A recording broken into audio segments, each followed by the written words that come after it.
Bora, caveiras! Vamos dar continuidade aos nossos estudos de noções de direito constitucional para o concurso da Polícia Militar de Alagoas. Nós vamos entrar agora em organização do Estado. Acompanha comigo. Nós vamos estudar a forma de governo, sistema de governo, regime de governo e forma de Estado. Presta bastante atenção, porque é comum a banca tentar te confundir em alguns conceitos simples, que vocês vão ver que não tem nada de muito complicado, mas são informações, são detalhes técnicos que às vezes a gente não se atenta. Acompanha comigo de uma forma bem breve, bem sucinta, que você vai levar isso para a tua prova para não se confundir. Vamos lá, presta bastante atenção. Forma de governo. A forma de governo é o sistema político sobre o qual o Estado se organiza para exercer seu papel junto à sociedade. Dessa forma, ele é dividido basicamente em monarquia e república. Na monarquia, o rei exerce o poder absoluto sobre a população, sem obedecer diretamente, sem consultar. O rei ele tem poder absoluto. Já na república, a população ela elege direta ou indiretamente os seus representantes, participando das decisões da vida política. Nós vamos ter modernamente alguns casos de monarquia onde o rei não centraliza todo o poder, mas aí são exceções. Para a tua prova, de uma maneira geral, é o seguinte: na monarquia, o rei, o monarca, ele tem poderes absolutos. Na república, o povo participa das decisões, seja direta ou indiretamente. Tem bastante atenção, porque, como nós vimos agora, monarquia ou república, é muito comum tentar confundir forma de governo, monarquia ou república, com sistema de governo. Acompanha comigo. Forma de governo nós já vimos. Monarquia ou república é o sistema político sobre o qual o Estado se organiza para exercer o seu papel junto à sociedade. Já o sistema de governo é a forma como o Estado vai dividir o poder. O sistema de governo ele pode ser presidencialista ou parlamentarista. No presidencialismo, o presidente eleito, que é o caso do Brasil, ele acumula as duas funções. Que funções? Funções de chefe de Estado e funções de chefe de governo. Chefe de Estado é aquela figura mais simbólica, mais icônica, mais representativa. Chefe de governo é aquela figura com atuação mais política diretamente. É que vai tomar decisões de governo, é que vai definir quais são as linhas governamentais, quais são as políticas públicas. Acompanha comigo. Vamos lá. Sistema de governo é a forma pelo qual o poder é exercido e dividido, podendo ser presidencialista, onde o presidente é o chefe do Estado e chefe de governo, ou seja, no presidencialismo o presidente acumula as duas funções, chefe de Estado, chefe de governo. No parlamentarismo é diferente. Nós temos o presidente como chefe de Estado, como uma figura mais icônica, como uma figura mais simbólica, como uma figura mais representativa. E temos o primeiro-ministro como chefe de governo, como uma figura mais política, tratador das diretrizes políticas, criador, definidor, faz a maior interação política. Presta muita atenção, porque é bem comum a banca trocar principalmente esses conceitos. Chamar de sistema de governo, monarquia, forma de governo, parlamentarista.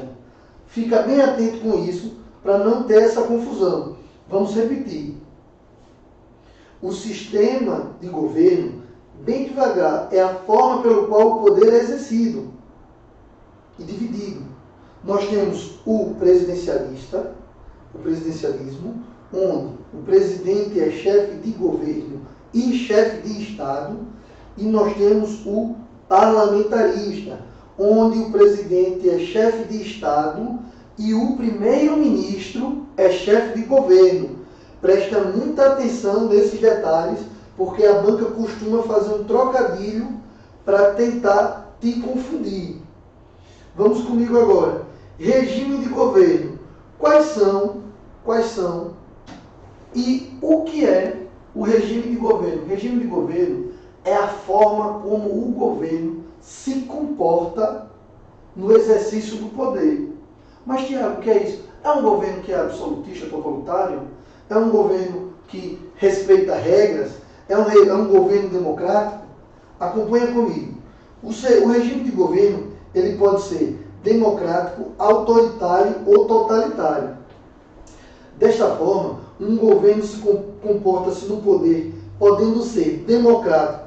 A soberania encontra no povo.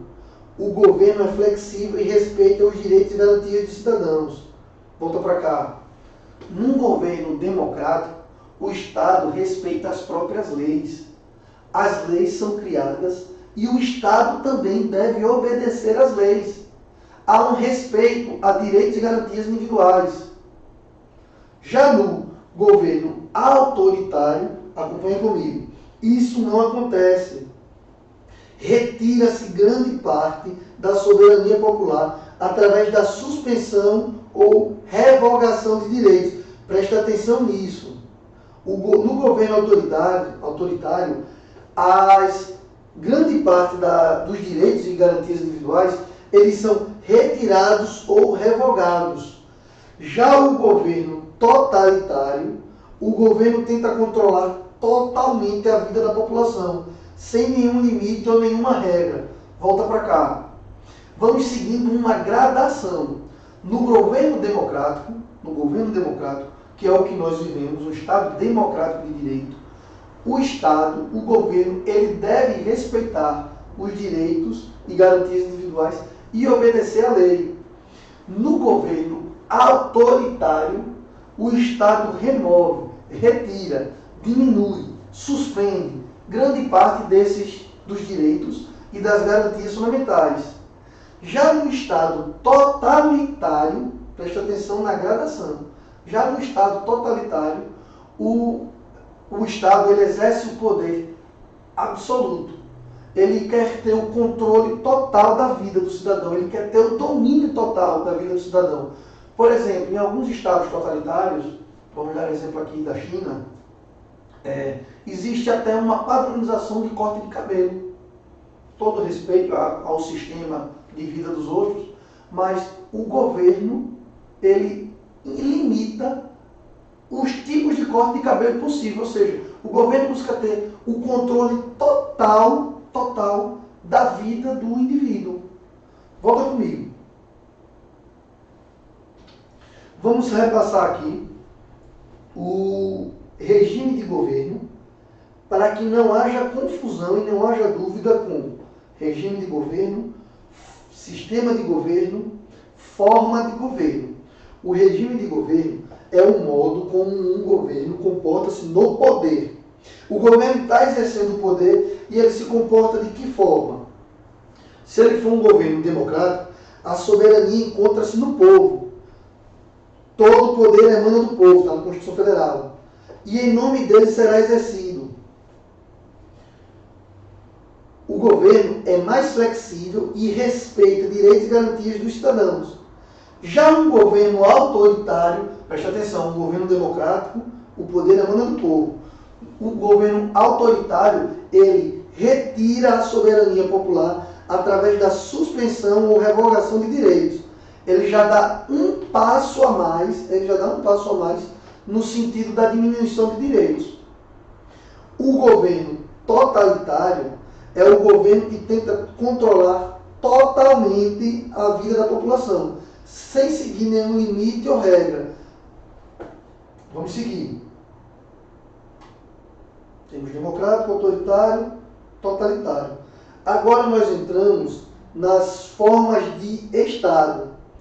Quais são as formas de Estado e o que são? As formas de Estado são as formas como o Estado, o país, ele se organiza junto aos Estados-membros. Muitas vezes a gente usa um sinônimo de país com Estado, no sentido de país Brasil, Estado brasileiro. É diferente de Estado e de Estados-membros. Por exemplo, Estados-membros, Alagoas, Pernambuco, Sergipe, Recife. Aí nós precisamos ter cuidado com esses trocadilhos. Quando se refere, às vezes, a Estado-membro, está se referindo especificamente ao Estado de Alagoas, ao Estado de Pernambuco. Quando se refere a Estado brasileiro, se refere ao país Brasil. Volta para cá. Na forma de Estado, nós temos a maneira pela qual o Estado organiza a sua população ou território e estrutura o seu poder frente a outros de igual espécie, podendo ser, quais são as formas de Estado. Preste atenção, vem para cá. Nós vamos ter 3 formas. Nós vamos ter a federação, que é o Brasil. O Brasil é uma união indissolúvel entre Estados, municípios e Distrito Federal. O Brasil é um Estado federado. Nós vamos ter a confederação e o Estado único. Qual é a diferença básica entre federação e confederação, que é onde podem vir as maiores dúvidas? A federação, ela é indissolúvel. Todos os Estados-membros, todos os municípios, eles abrem mão da sua soberania, de grande parte dela, para se unirem e criar um ente soberano. Ou seja, a federação, ela é soberana entre estados, entre União, entre estados e municípios. A federação e os estados e municípios, eles não têm o direito à secessão. O que é isso? É o direito a se separarem. É o direito a sair. Eu não quero mais fazer parte da Federação do Brasil. É o direito a sair. Eles não possuem isso. Na confederação, presta bem atenção, daqui a pouco a gente vai ali, bem detalhadozinho para vocês não esquecerem, para vocês não se confundirem. Na confederação, os estados se agrupam para criarem um ente confederativo, mas eles preservam a sua soberania e autoridade interna. Por exemplo, nos Estados Unidos é assim: cada estado tem a sua política criminal, cada estado tem a sua política tributária, cada estado tem a sua soberania interna. E eles possuem o direito de separação, o direito de secessão, que na federação não há. Entendem? Vamos lá. Principais características da federação: os estados abrem mão da sua soberania para formar um ente soberano que os controla. Os estados não possuem o direito à separação. Os estados não possuem o direito à secessão. Na confederação, os estados se reúnem, preservando, mantendo a sua soberania interna e com o direito de secessão, de separação. E nós vamos ver o Estado unitário. O que é o Estado unitário? É um Estado único, que não possui divisões internas a níveis de Estado. É como se fosse uma cidade-estado.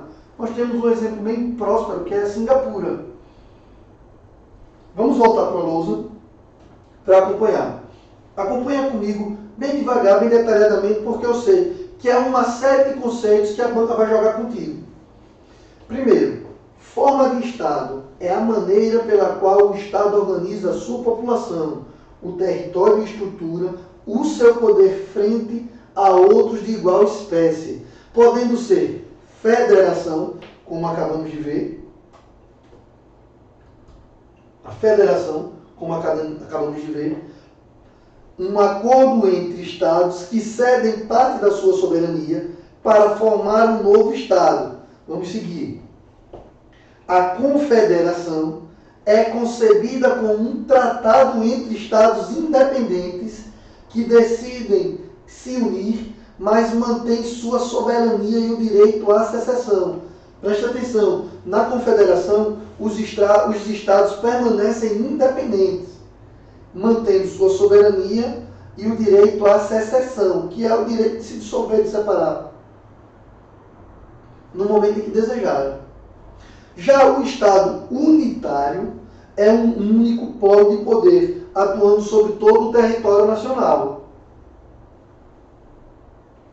Presta bastante atenção, porque a banca costuma trazer trocadilhos sobre isso, mas principalmente como o Brasil se configurou, como o Brasil adotou.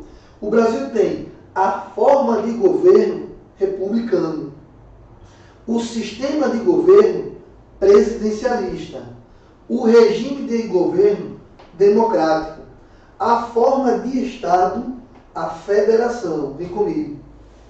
Nós estamos vivendo um momento de turbulência política muito grande. Você tem todo o meu respeito se você vota em Bolsonaro, se você vota em Lula, se você vota em Ciro, você vota em quem você quiser. Mas na tua prova, no momento de marcar o X, não é o momento de exercer crítica política. Presta bastante atenção nisso, para que o cenário atual seja isolado. Deixa a disputa política para lá. Foca na tua prova, foca no teu gabarito para marcar de forma correta. Qual é a forma de organização do Estado brasileiro? Forma de governo, vem comigo. Forma de governo, república ou republicano. Sistema de governo, presidencialista. Regime de governo, democrático.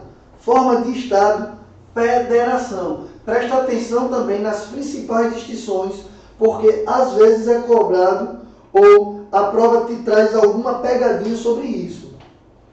Vamos entrar agora nos principais dispositivos constitucionais sobre a organização do Estado. Gente, para a prova de soldado da Polícia Militar, o que cai, nós já vimos nas questões, é o texto da lei. Por isso, nós separamos os principais itens e fazemos a leitura e a interpretação, destacando as palavras-chave, destacando as palavras quentes, para que você chegue na sua prova com tudo na memória. Acompanha comigo, vamos embora. A organização do Estado, capítulo 1, a organização política administrativa. Vamos lá. A organização político-administrativa da República Federativa do Brasil compreende a União, os Estados, o Distrito Federal e os municípios.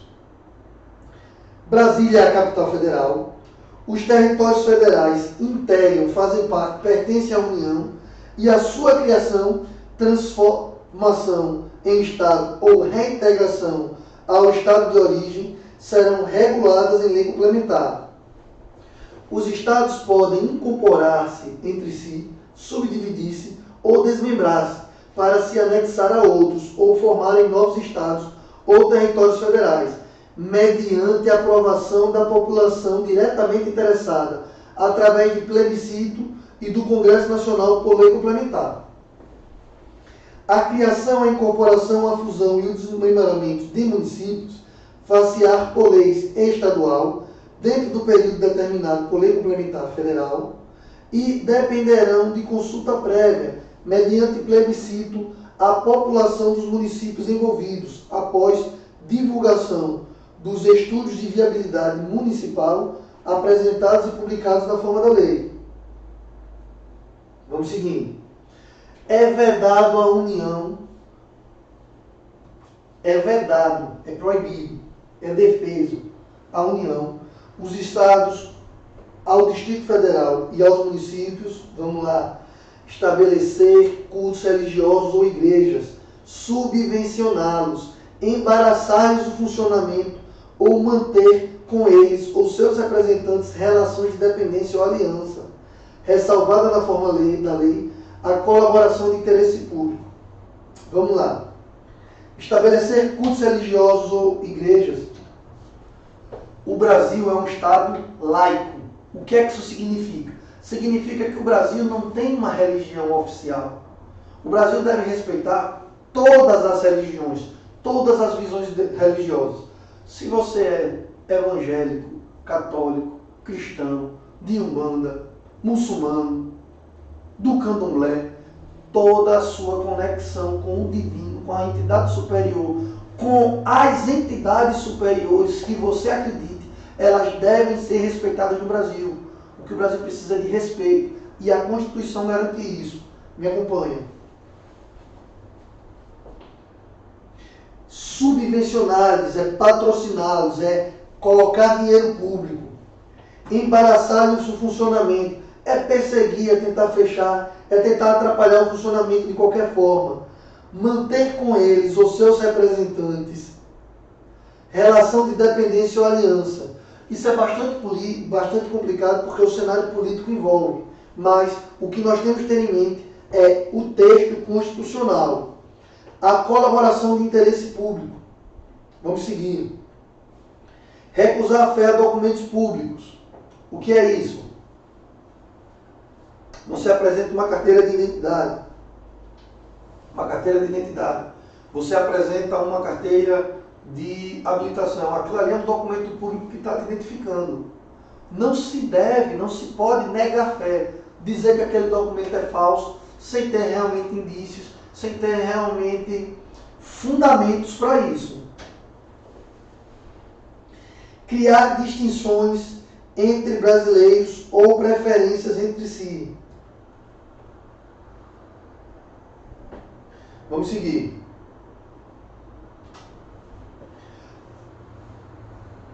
O capítulo 2, ele traz as competências. Aí vai trazer, compete à União manter relações com estados estrangeiros e participar de organizações internacionais, declarar guerra ou celebrar a paz. Presta muita atenção nisso. Assegurar a defesa nacional. Organizar e manter a Polícia Civil, Penal, a Polícia Militar e o Corpo de Bombeiros Militar do Distrito Federal, bem como prestar assistência financeira para a execução dos serviços públicos por meio de fundo próprio. Vem comigo. Compete à União, principalmente, declarar a guerra e celebrar a paz. E a defesa nacional. Defesa nacional está basicamente ligada contra ataques estrangeiros. Presta muita atenção nisso, porque é comum perguntar assim: o governador do estado tal declarou a guerra ao estado, ao país, um governador declarou guerra a um estado, ou então, principalmente estados de fronteira, dizer que um estado de fronteira declarou uma guerra. Fica atento a isso, que é uma pegadinha bem comum. Vamos seguir. Compete privativamente, apenas a União pode legislar sobre direito civil, comercial, penal, processo penal e eleitoral, agrário, marítimo, aeronáutico, espacial e do trabalho. Volta para cá. No Brasil não existe legislação penal estadual. Não existe legislação penal municipal. Tudo que se tratar de direito penal e processo penal é competência privativa da União. Presta muita atenção porque é bem cobrado isso. Traz, determinado município publicou uma lei tornando tal conduta crime. Determinado município alterou uma norma, determinado estado alterou uma norma processual penal. Está errado, está falso. Fica muito atento a isso. Vamos seguir. Legislar sobre desapropriação, requisições civis e militares em caso de iminente perigo e em tempo de guerra. Vamos seguir.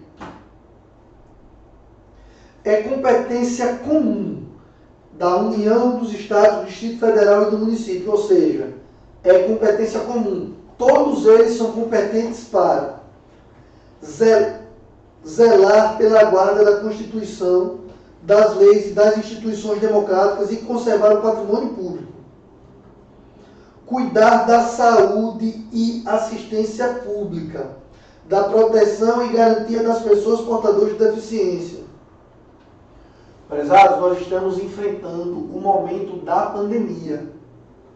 Independente da sua visão política, você pode ser apaixonado pelo Bozo, você pode ser apaixonado por Lula, mas a Constituição Federal diz: cuidar da saúde e da assistência pública é competência comum da União, do Estado, do Distrito Federal e dos municípios. Não importa se você acha se o governo está um bom cuidado da pandemia, se o governo está um mau cuidado, leva para a tua prova o texto da Constituição. Tua visão crítica de mundo, tua opção política é muito importante para você e para a gente discutir aí num barzinho. Mas na tua prova, o texto da Constituição diz, e eu tenho bastante convicção, eu tenho quase certeza que vai ter questão sobre isso. Por quê? Por causa do contexto histórico que nós temos. E muitas vezes a banca pode jogar com a tua paixão, com a tua ideologia. Vamos repetir.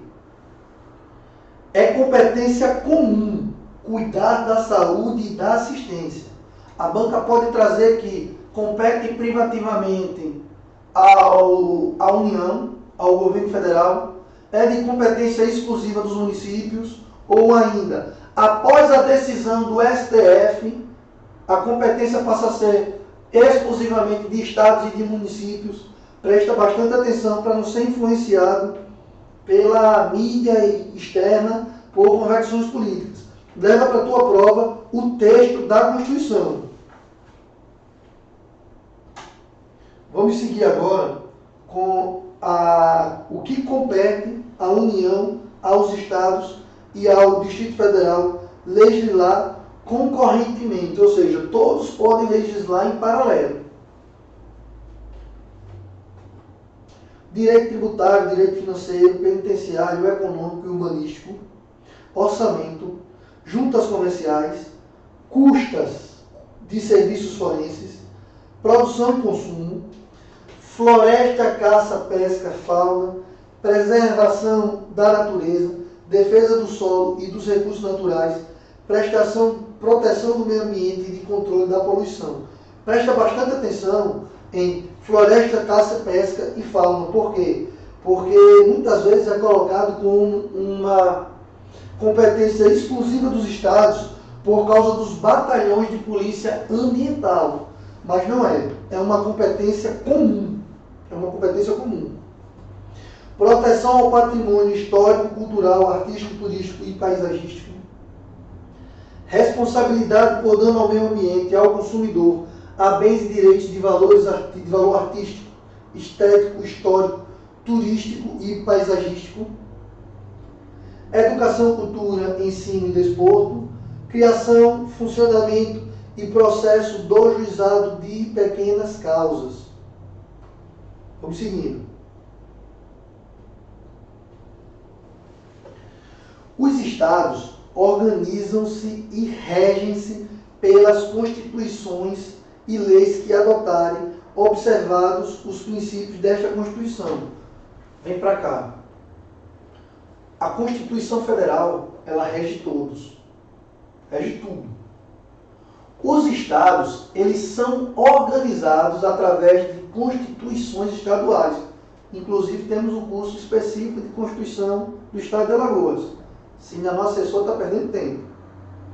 Os municípios, eles são organizados por leis orgânicas e não constituições.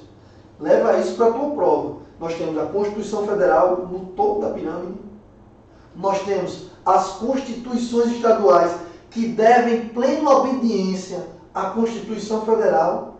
E nós temos as leis orgânicas que devem obediência à Constituição Estadual e à Constituição Federal. Leva isso para a tua prova porque é bastante cobrado. Vamos seguir.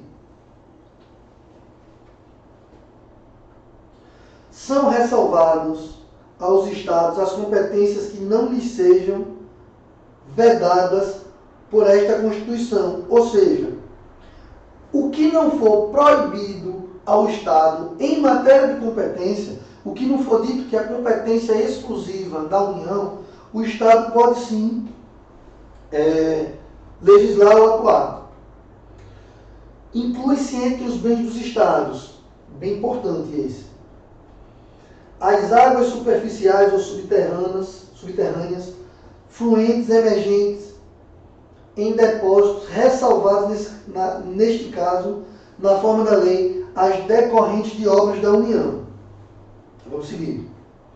As áreas de ilhas oceânicas e costeiras que estiverem no seu domínio, excluída aquelas sob domínio da União, municípios ou terceiros. As ilhas fluviais e lacustres não pertencentes à União. Presta atenção na ressalva, porque muitas vezes cai. As ilhas fluviais pertencem aos estados. Não. Se houver a ressalva da União, presta bastante atenção nisso. Tem essa exceção. E geralmente o que cai são as exceções. As terras devolutas não compreendidas entre as da União. Vamos seguir. O município reger-se-á por lei orgânica, como dissemos. O Estado, a União, o Estado brasileiro ele é regido pela Constituição Federal. Os Estados-membros são regidos por constituições estaduais e os diversos municípios por leis orgânicas municipais.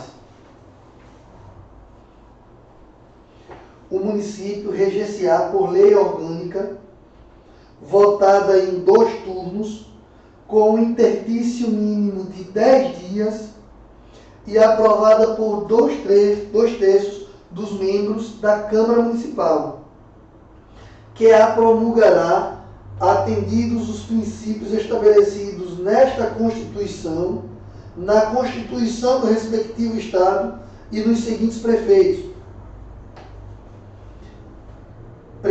A eleição do prefeito, do vice-prefeito e dos vereadores para mandato de 4 anos, mediante pleito direto e simultâneo, realizado em todo o país. Preste atenção que já estabelece o prazo do mandato de 4 anos. Compete ao município. Esse item é importantíssimo. Uma das principais formas de você identificar a competência do município é você analisar se aquele assunto é de interesse local. Se for um assunto de interesse da rua, do bairro, daquela localidade, ele pertence ao município, a competência. Preste atenção que isso resolve bastante questões. Compete aos municípios suplementar a legislação federal e estadual no que couber, instituir e arrecadar os tributos de sua competência, bem como aplicar suas rendas, sem prejuízo da obrigatoriedade de prestar contas e publicar balancetes nos prazos fixados em lei, criar, organizar e suprimir de distritos, observar a legislação estadual, organizar e prestar diretamente ou sob regime de concessão ou permissão os serviços públicos de interesse local, incluindo o de transporte coletivo, que tem caráter essencial. Prezados, eu quero trazer agora uma breve reflexão. Nós estudamos a estrutura e organização do Estado. Isso é texto de lei que precisa ser lido. Você precisa realmente ler e ler mais de uma vez. Por isso aqui e no nosso material nós estamos destacando os itens mais importantes. Nós estamos trazendo a explicação, nós estamos trazendo os conceitos necessários para que você seja aprovado e nomeado. Mas a tua aprovação, ela é uma etapa de muitas. A primeira etapa do concurso é a prova objetiva, mas não é a última. Por isso eu quero que você fique comigo mais 2 minutinhos e reflita sobre isso. Me acompanhe, por favor.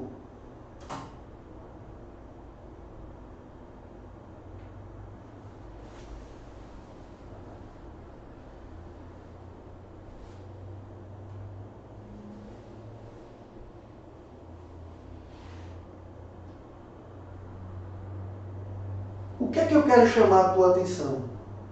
Você precisa se preparar para o concurso como um todo. Você precisa se preparar, você precisa enxergar o concurso como um todo. Você vai vencer etapa por etapa. Você está fazendo agora, você está trabalhando agora a tua bagagem emocional, a tua bagagem intelectual, a tua bagagem espiritual. Você está se preparando para a prova objetiva, mas você precisa enxergar o concurso como um todo. Você precisa ter a ideia do concurso como um panorama composto por diversas etapas.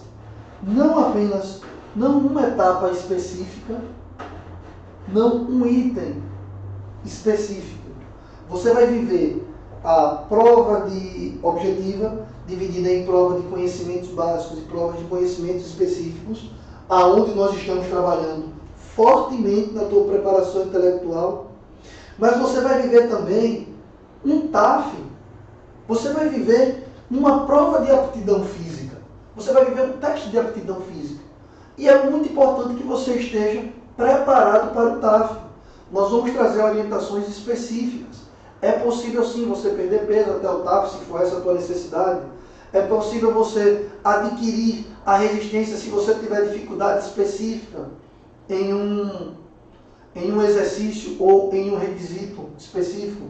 É de extrema importância avaliar a situação específica das pessoas que tiveram o Covid. Não é justo que as vítimas do Covid sejam prejudicados ou sejam eliminados irregularmente no TAF. É muito importante você ter isso em mente. Vê comigo. Após o TAF, você vai passar pela avaliação psicológica. Após o TAF, virá a avaliação médica e de condições de saúde física e mental. O que é que isso significa? Significa que você vai passar por uma avaliação de saúde mental. Você vai passar por uma avaliação de saúde física e mental. Por isso é importante que você esteja com os teus exames em dias e com a sua saúde mental em dia também. Você precisa enxergar o concurso não como uma batalha isolada, mas como uma guerra específica. Deixa eu dar uma experiência que aconteceu comigo. Eu sempre fui fraco em matemática.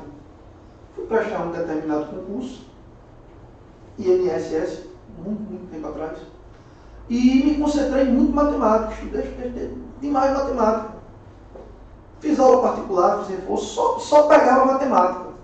Resultado, peguei a prova do concurso, arrebentei, eram 20 questões, fiz 19 de matemática. Em compensação, o meu desempenho nas outras provas foi horrível. E isso pode acontecer, senhores. O concurseiro, não acredite naquele que só conta a vitória, não. Aquele que disse que teve uma história perfeita, que passou em todos. Eu tive a bênção de Deus de ser aprovado no segundo concurso que eu fiz. Fiz pouco tempo, 19 anos, eu estava concursado. Mas não é a linha normal. E não quer dizer que em todos os que eu fiz eu fui aprovado. Fui aprovado na Polícia Militar, como eu já disse, em 2006. Fui agente penitenciário concursado da primeira turma, também como já disse. Hoje sou concursado na Petrobras há mais de 13 anos. Graças a Deus, feliz da vida lá. Adoro estar lá, atuo como inspetor de segurança. Mas não é uma linha reta, não.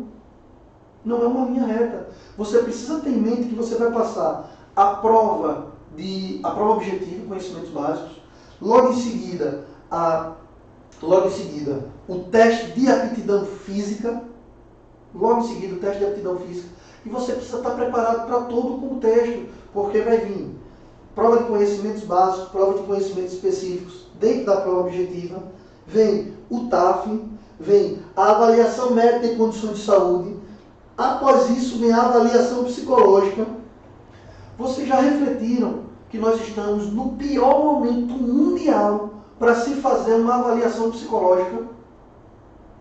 Ah, Tiago, você quer dizer todo mundo está abalado psicologicamente? Nós estamos vivendo polióbito. Tem famílias que foram destruídas, tem famílias que foram despedaçadas pelo corona, pela pandemia, por comorbidades. Tem diversas pessoas que foram vítimas diretamente do Covid. Quem teve Covid com uma reação mais grave, com uma sequela mais grave, como eu tive, graças a Deus que eu superei para contar a história, sabe o abalo emocional psíquico que é. E como vai ser submetido a uma avaliação psicológica. Por isso eu trago para você essa reflexão. Se você acha que precisa ajuda, se você consegue reconhecer que precisa de uma ajuda específica,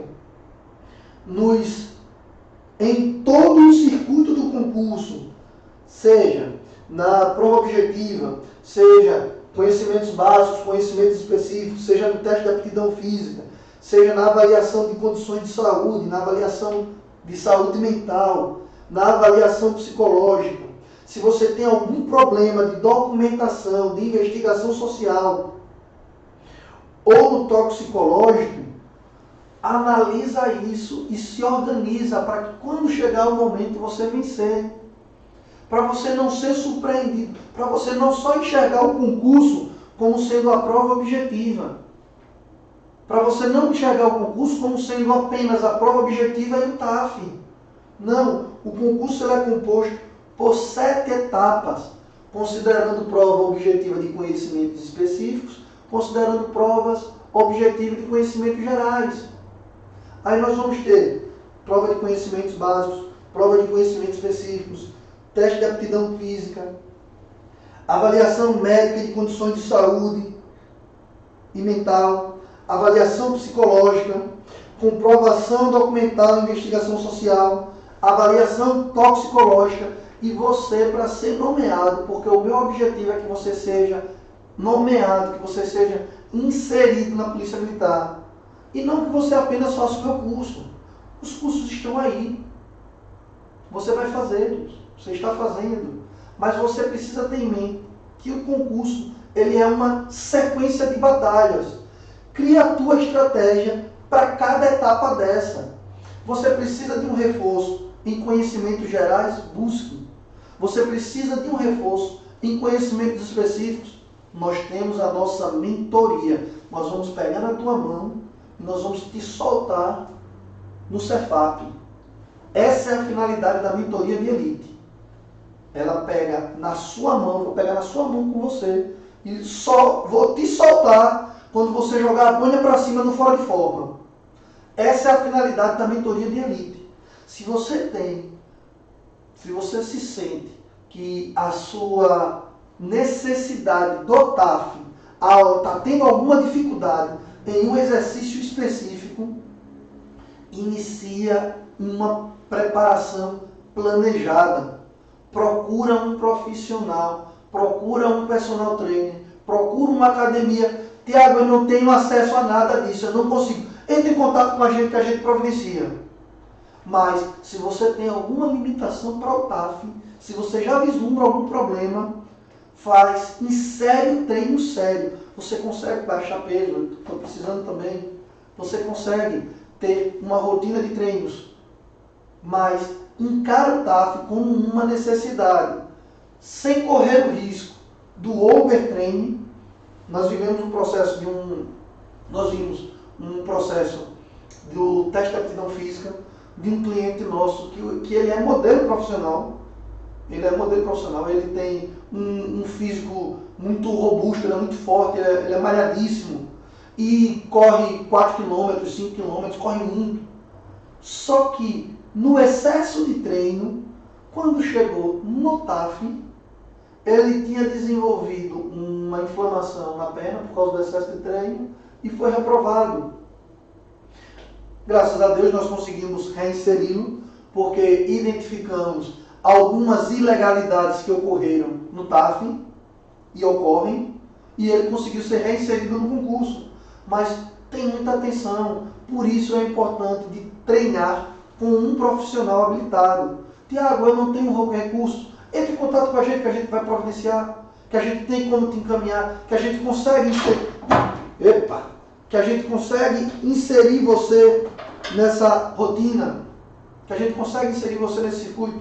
Nós temos como te ajudar sim, mas enxerga a tua preparação global. Após o TAF, vai vir a avaliação de condições médicas de saúde. Você já passou por um psiquiatra? Você já fez um check-up dos teus exames? Tenta buscar isso com antecedência para se preparar, para não ter surpresa. Virá então a avaliação psicológica. Prezados, é muito importante que vocês façam uma avaliação com um profissional de saúde mental, com um psiquiatra, com um psicólogo, após a aprovação na prova objetiva. Se você já tiver certeza de que passa no TAF, procure, porque a avaliação psicológica ela vai reprovar tanto ou mais que o TAF. Essa é a minha opinião, com todo respeito. Por quê? Porque nós estamos vivendo um momento de pandemia. E as pessoas que foram vítimas do coronavírus, elas estão mentalmente prejudicadas. E elas não devem ser vítimas novamente. A reprovação no concurso não deve ser uma sequela do Covid. Por isso você precisa estar com a sua saúde mental em dia. A minha intenção aqui é orientar para que você passe em todas as etapas. Existem sim psicólogos sérios, o Conselho Regional de Psicologia está aí. Existem sim psiquiatras sérios que podem te ajudar. Se você se encontra com qualquer sintoma de depressão, de ansiedade, de tristeza, de preocupação excessiva, nós temos diversos profissionais no estado que têm plena capacidade de te ajudar. Plena capacidade de te ajudar. A comprovação documental e investigação social é outra etapa que precisa de um ponto de atenção muito grande, porque já houve casos de a Polícia Militar de Alagoas, em concursos passados, solicitar documentos na sexta-feira para ser entregue na terça. Ou seja, o candidato só tinha um dia útil. Houve uma corrida louca por documentos, por certidões negativas, algumas tem que pegar fisicamente. Por isso é muito importante você já ter em mente que esses documentos serão necessários e que eles têm validade por 30 dias. Escolhe um diazinho, vai lá e retira. E aguarda a convocação. Quando pedir, você já tem na mão. É muito importante ter esse cuidado, ter esse planejamento. Exame toxicológico. Tem extrema atenção nisso. Se você tiver qualquer problema do exame toxicológico, é extremamente complicado de se reverter judicialmente ou administrativamente, porque tem as exigências. Mas ainda assim, é sim possível. É sim possível. O que é que eu quero dizer a você? Enxerga o teu concurso de uma forma multifacetada. Enxerga todas essas etapas e se prepara para cada uma delas. E principalmente, se você for eliminado em qualquer dessas etapas e enxergar que foi eliminado de uma forma ilegal, que foi eliminado arbitrariamente, você deve entrar com os recursos administrativos. O próprio edital prevê. Se o recurso administrativo não surtir efeito, você pode sim entrar com recurso no Poder Judiciário, você pode entrar com processo. A OAB, a Ordem dos Advogados do Brasil, possui excelentes advogados à sua disposição. Aqui em Alagoas nós temos excelentes advogados nos quadros de concurso. Nós acompanhamos, eu acompanho, diversos processos de concurso sobre TAF, avaliação psicológica, sobre concurso de uma maneira geral. E você pode escolher qualquer advogado. A OAB, a Defensoria Pública está aí. O que você não deve é desistir. Lute pelos seus sonhos. Lute pelos seus sonhos. Eu desejo a todos uma ótima prova. Eu desejo a todos toda a sorte do mundo no concurso. Continua no teu foco. Agora, como mensagem final, reflete. O concurso é uma guerra. Você precisa vencer todas as batalhas. Um forte abraço. Te vejo na próxima aula.